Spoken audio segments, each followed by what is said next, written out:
Hi, I'm James. I'm a foot and ankle specialist, and today I'm going to talk you through two of the best day-to-day wide toe box cushion shoes on the market. These are both Topo shoes. You've got the Topo Atmos and the Topo Phantom 3. Now, Topo specialize in having a wide toe box, and we'll talk about why that's so special later on. But they're also a lower drop shoe with some excellent cushioning underneath.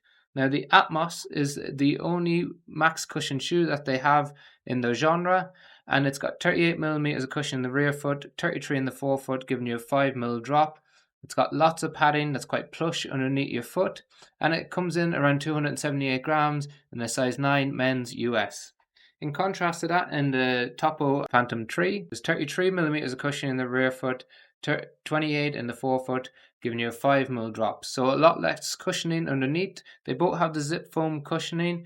It's a little bit stiffer in the forefoot because of the extra padding underneath the Atmos, so it just makes it a bit harder to bend, but you got a bit more flexibility in the toe box on the Phantom 3, although it is still relatively rigid.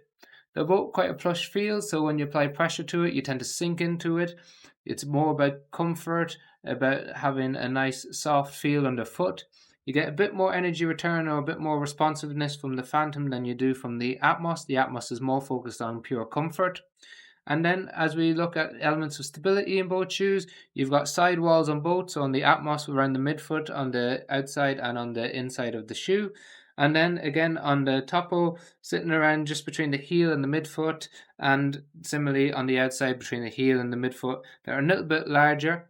The heel counter is a bit stiffer on the Atmos than it is on the Phantom, and heel counters are really good at holding your foot and ankle stable in the shoe when you initiate contact with the ground.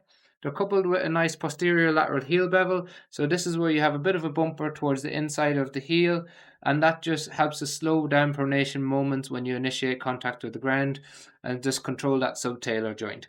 Then as we move up the shoe, both of them have this excellent wide toe box. So that's really fundamental in two elements. One is it allows your toes to splay, so it's nice and roomy in there. But two, by having a wide forefoot, it gives you extra contact with the ground, increasing your base of support and inherently making the shoe a bit more stable. So although both shoes are a classic neutral shoe, the wide platform, some sole flaring on the Phantom 3 where it comes out wider than where your foot sits in the shoe, alongside the sidewalls and the stiff heel counter, give it elements of stability, so we classify them as a stable neutral shoe rather than a classic neutral only. Now, Topo do an excellent job of providing stability to the heel and the midfoot while allowing the forefoot to splay. In a lot of brands, what you see in a wider version is the whole shoe is wide. So those of you who have a normal or a slightly wide heel or midfoot, they find that the back of the shoe, they're just swimming around in it, and then they've got the space that they need in the forefoot. Topo are nice and snug in the heel and midfoot, and then broaden out really nicely in the forefoot. So it's really comfortable and an excellent fit, and we think one of the best fit on the market. In terms of use, the Atmos is a stable, neutral, max cushion shoe. It's all about comfort. You can use it for easy runs, recovery runs, for walking all day or for standing all day.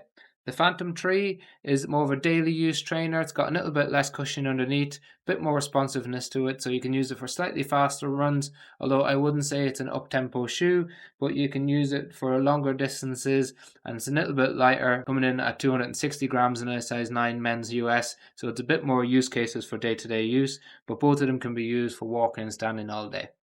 If you got questions on either shoe, please leave them in the comment section below. We've got other videos on wide toe box shoes and max cushion shoes and stability shoes, which we'll link in the description below. We've also got links to both shoes if you'd like to purchase them. It helps fund the channel. If you choose not to, just liking, sharing and subscribing the video makes a big difference to us. Thank you very much for watching.